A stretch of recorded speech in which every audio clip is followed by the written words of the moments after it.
There have been a lot of stories about demons, but let's take it the other way, and again continuing to delve into the occult a little bit.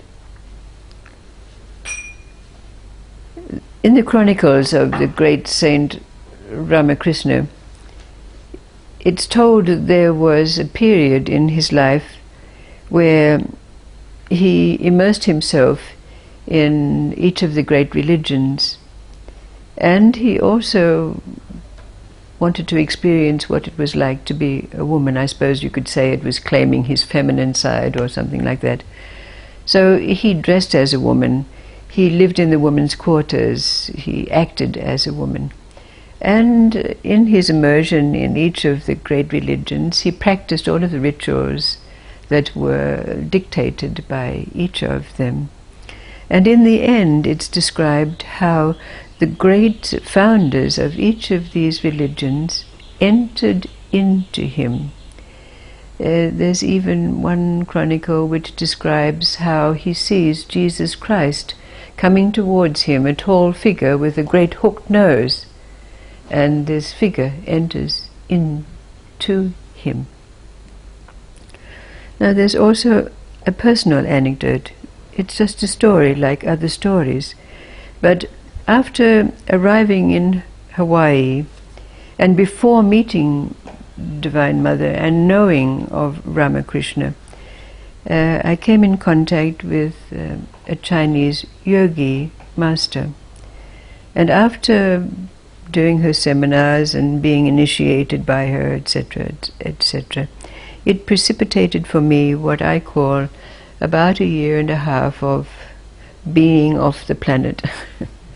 That was a wild time, but if you want to précis it down, I would describe it as being a time of intense purification and a very painful time of learning the lessons of obedience and surrender. Now, as part of that experience, I could be standing at the stove stirring custard, or I could be out in the garden or doing the washing, and I would get like a little popping in my ear, and I would drop everything. I learned to drop everything, turn off the stove, put down the washing, and come and sit. And inevitably, when I did, I would become aware of some very great energy that I could see and feel, because it would bring manifestations in the body. I would perhaps start to shake or weep, or all kinds of things would happen, which were really very frightening because I had no control of them. I never could say that I knew what these energies were. They didn't take any form for me. All I knew that each of them had a different impact on the body, and each of them came and entered in during that time of sitting. What I can also confirm from this experience was that they never left. I think this is an important thing. They never left. Then there's a story of a merchant, and he had a friend who was a great rabbinical sage, and so he went to visit this sage on an occasion, and as it happened, it was at a time when this great sage was meeting with other learned pundits of the area to go to a shrine that was the shrine of a great saintly rabbi who was known for his knowledge of the Zohar. And these beings would gather round the tomb of this saintly being, and they would open their Zohar and they would discuss the great teachings that it contained. So the merchant was invited to join them, and he was placed amongst the group around the tomb. But when it came to his turn to read out of the Zohar so that it could be discussed, whatever passage was brought up. He found that he could not read one word.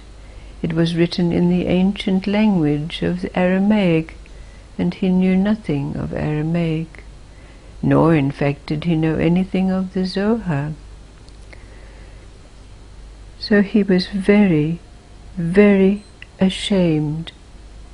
And after all the sages and pundits left to go back to their tents to sleep for the night, the merchant remained by the tomb, and he wept, and he wept.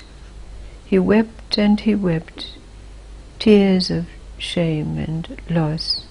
Finally he fell into an exhausted sleep, and he dreamed.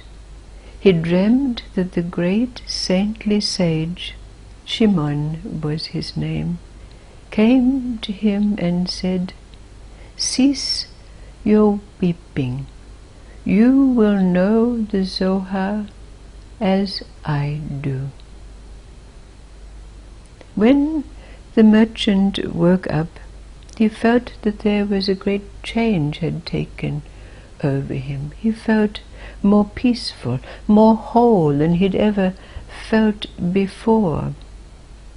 And then the learned pundits came and joined him around the tomb once again, and the Zohar was opened up to a particularly abstruse passage that they all wanted to discuss, but knew that they couldn't find an understanding of.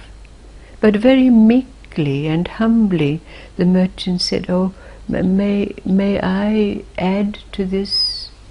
And of course they allowed him, and what he expounded was the total and deepest meaning of what this passage meant. And the sages were very surprised. How is it that yesterday you cannot even read a word of this book, and now you can expound the deepest of teachings that we all must accept and acknowledge? So the merchant told his dream from beginning to end, and there was a great celebration, because the sages said, "It is obvious that the soul of the great and saintly teacher of the Zohar, Shimon, has entered in to you." From that day on, it was asked of that merchant whether he would remain with them and expound those teachings. And of course, he ceased being a merchant and became a great teacher, knowing that every time he opened the great book, the Zohar, he not only could read its words as though it were the ABC, but he knew the meaning of the deepest, deepest essences of what the passages revealed. What do these anecdotes and this story reveal to us?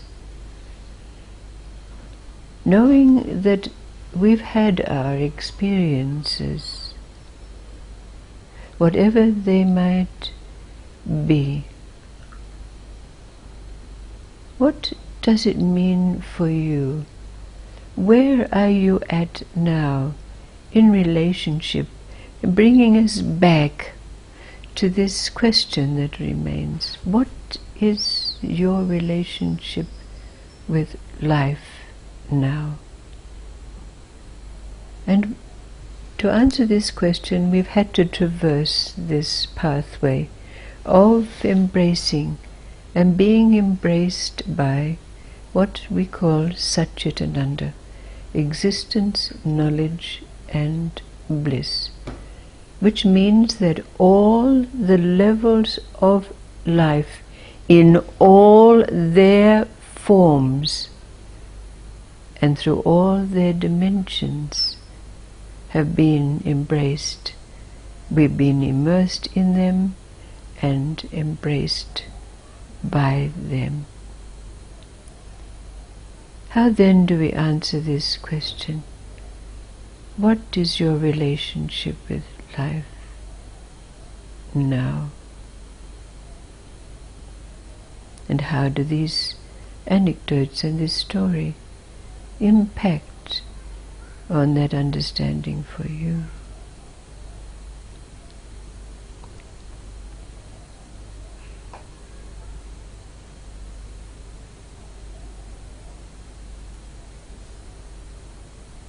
Have you had those experiences where your body has felt itself trembling because there's been a presence around?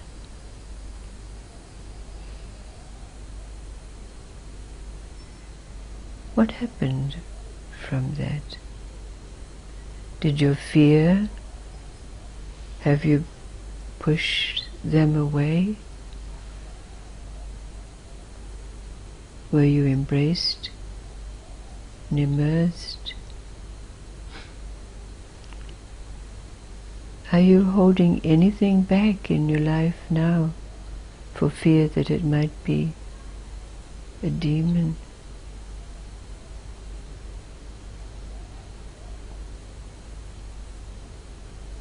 How do you answer the question, what is your relationship with life now? Life's relationship with you.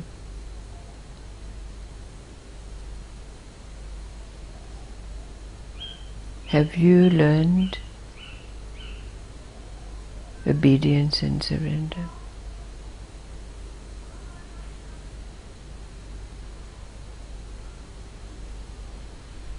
Is there any resistance left in you?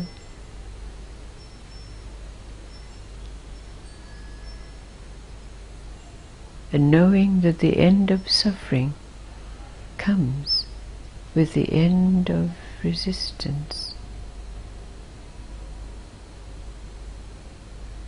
Have you finished suffering yet?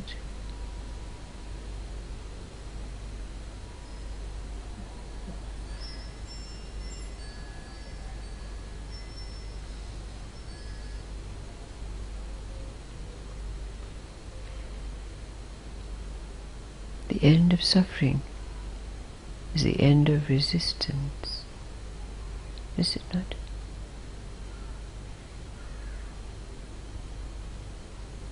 When we no longer judge what is coming towards us as an angel or a demon,